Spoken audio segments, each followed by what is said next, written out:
Salut tout le monde, alors aujourd'hui on va parler d'un singe qui est capable de jouer à Pong avec sa pensée.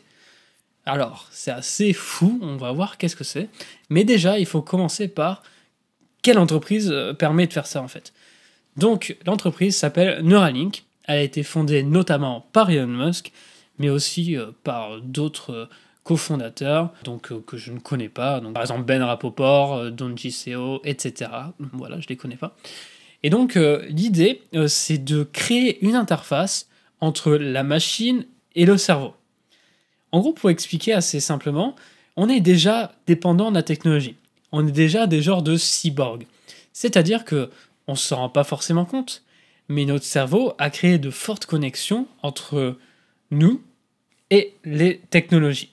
Donc, par exemple, vous avez changé sûrement votre façon de stocker l'information, c'est-à-dire que pourquoi retenir telle information que vous pouvez aller voir sur Wikipédia. Et donc on a une partie de notre mémoire qui est directement sur notre téléphone. Et c'est bien, par exemple, pourquoi on devrait retenir ce numéro de téléphone. Donc du coup on a déjà une partie de notre cerveau, de notre savoir, etc., qui est dans les technologies, surtout le smartphone et l'ordinateur. Le seul problème, c'est que notre moyen de communiquer avec la machine est très limité.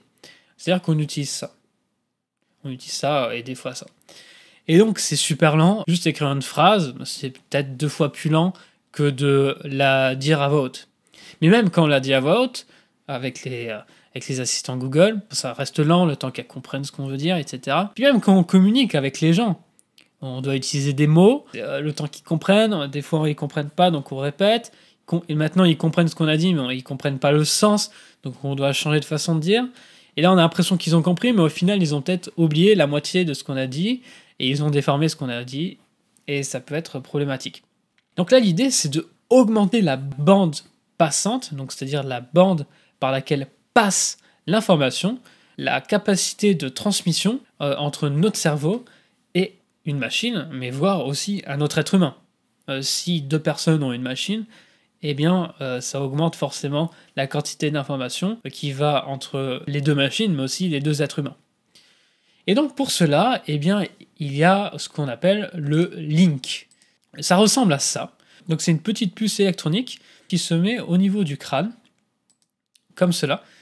Et donc on fait un petit trou. Et il y a plein de petits filaments qui sont vachement moins raides que ça, hein, ils sont très très souples, qui permettent en fait de baigner dans le cerveau et du coup de communiquer directement avec les neurones.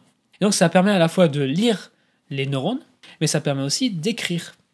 Et donc c'est un petit peu comme, au lieu d'utiliser nos pouces, en fait, on utilise directement notre cerveau pour communiquer avec la machine. C'est-à-dire qu'on peut littéralement, avec notre téléphone, communiquer avec la puce pour voir certaines informations, etc. Et donc on est à 2 doigts de communiquer directement avec le cerveau, avec un téléphone. Alors quel est l'intérêt par rapport à des trucs existants ? En fait, on voit que déjà que c'est super petit et que ça peut être littéralement invisible en fait. Surtout si c'est derrière les cheveux. Mais c'est surtout que, du coup, voilà, avant on avait le choix entre un gros truc qui était précis, mais du coup un truc qu'on peut pas porter de manière normale, et un truc qui est plus petit mais qui est vraiment pas précis, c'est-à-dire que c'est littéralement l'équivalent de grosses décharges. Donc sans plus attendre, voici la vidéo. Donc on voit un magnifique singe, moi je trouve que c'est vachement beau, qui joue à un jeu, donc là il boit un smoothie de banane. Et donc là en fait c'est la phase de calibration, c'est-à-dire qu'on voit pas trop, mais il a un Neuralink qui est connecté à son cerveau. Et donc, ça se voit parce qu'il y a un petit trou là, et donc on peut y accéder directement avec le smartphone.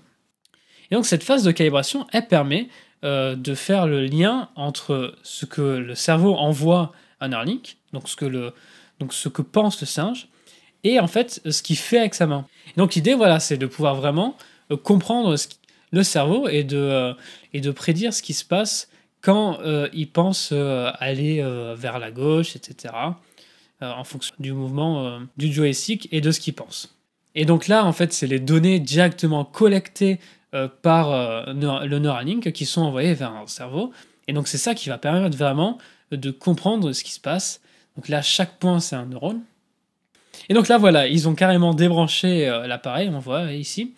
Et je sais pas s'il est au courant que ça a été débranché, mais on voit que ça marche très très bien, et qu'il n'y a même plus besoin de brancher le truc, c'est juste, enfin, ça sert plus à rien, cette manette. C'est directement avec son cerveau qu'il est en train de diriger ce point. Donc ça c'est ouf parce qu'en 10 minutes de calibration, on est capable de prédire pourquoi il pense ça. Ben, il veut bouger ce point-là vers la gauche, vers le bas, etc. Et donc après, ça lui permet de jouer au Pong, et ça c'est assez ouf. Alors l'idée, c'est pas juste de jouer au Pong, hein. Ah, ça peut être marrant de faire ça avec la pensée, etc. C'est peut-être qu'on serait plus fort. Non, non, non. Mais l'idée, c'est vraiment, déjà, au préalable, aider les personnes qui sont paralysées. Aider les personnes qui ont des problèmes qui sont au niveau du cerveau. C'est vrai qu'avec ce genre de technologie, les personnes paralysées, elles pourraient par exemple utiliser un téléphone sans fil. C'est-à-dire que juste avec leur cerveau, elles pourraient directement communiquer avec un téléphone sans utiliser leurs mains, etc. Puis après, une fois que cette technologie s'améliore, l'idée, c'est eh bien, de donner la possibilité aux personnes qui sont atteintes de paralysie d'utiliser leurs propres bras. Parce qu'en fait, il y a certains types de paralysie qui est juste qu'il y a un problème de lien entre le cerveau et les muscles. On pourrait tout simplement refaire le lien en décodant les neurones qui sont responsables du mouvement et les mettre dans le bras. Mais ça peut être aussi utilisé pour des personnes qui n'ont tout simplement pas de bras ou pas de jambes, et donc pour avoir un appareil qui est invisible et qui permette d'utiliser des bras robotiques, etc. Mais après, ça peut aller plus loin, c'est-à-dire qu'une fois qu'on a accès au cerveau, on peut essayer de le comprendre davantage. On peut par exemple comprendre comment Parkinson agit sur le cerveau. Quel est le problème avec Parkinson? Parce que là, jusque-là, on faisait des grosses décharges pour régler certains problèmes, et c'est déjà efficace. Imaginons que là, on ait un accès vraiment important à certaines parties du cerveau, et qu'on puisse du coup décoder de manière très très détaillée ce qui se passe.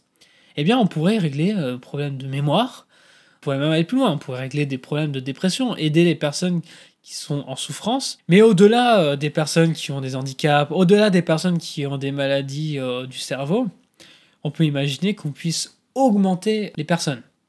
Alors, déjà, ce qu'il faut savoir, c'est que on devrait avoir des tests chez les humains pour les personnes qui sont atteintes de handicap. On pourrait avoir des tests, je sais pas si c'est cette année ou l'année prochaine, mais c'est très bientôt. Et donc, ça peut changer littéralement une vie, des vies, juste de pouvoir avoir un moyen de communiquer parce qu'on a un Neuralink, et donc les personnes qui sont muettes pourraient communiquer avec leur cerveau. Mais on pourrait aussi avoir des personnes qui ne peuvent pas bouger, etc. Et donc ça c'est des choses qui transforment la vie. Ensuite, pour le côté augmenté, ça arrivera pas, je pense, avant 10 ans. Voilà, parce qu'il faut quelque chose de vraiment très sûr, parce que c'est quelque chose d'essayer avec des personnes qui ont un handicap lourd et qui ont pas grand chose à perdre, entre guillemets, mais tester avec des personnes qui sont en très bonne santé et qui ont tout à perdre au final, parce que ils ont peut-être, c'est un petit plus que d'avoir un appareil qui les augmente, c'est pas pareil. Donc quand je dis augmenter, ça pourrait être quoi? Ça pourrait être par exemple augmenter notre capacité à mémoriser. C'est-à-dire qu'on pourrait très bien dire, voilà, tel truc, je l'oublie pas. Ça serait stocké directement. Et donc ça serait assez ouf. On n'aurait plus besoin de s'embêter à essayer d'apprendre des trucs par cœur. On aurait juste à comprendre les trucs, et ça serait stocké dans notre Neuralink. Mais même au-delà, on pourrait avoir un accès direct à Wikipédia. On pourrait se dire, comment marche telle chose? Eh bien, on aurait accès au texte, et on aurait, comme si c'était nous qui nous rappelons, ah oui, donc en fait la thermodynamique c'est ta. Alors, on ne comprendra pas forcément, bien sûr, mais on aura au moins ce texte qui sera directement lu dans nos têtes, on comprendra, et on pourra essayer de comprendre, on n'aura pas besoin d'aller sur Google taper le bon truc. Ça sera comme si c'était quelque chose qu'on avait déjà appris par cœur.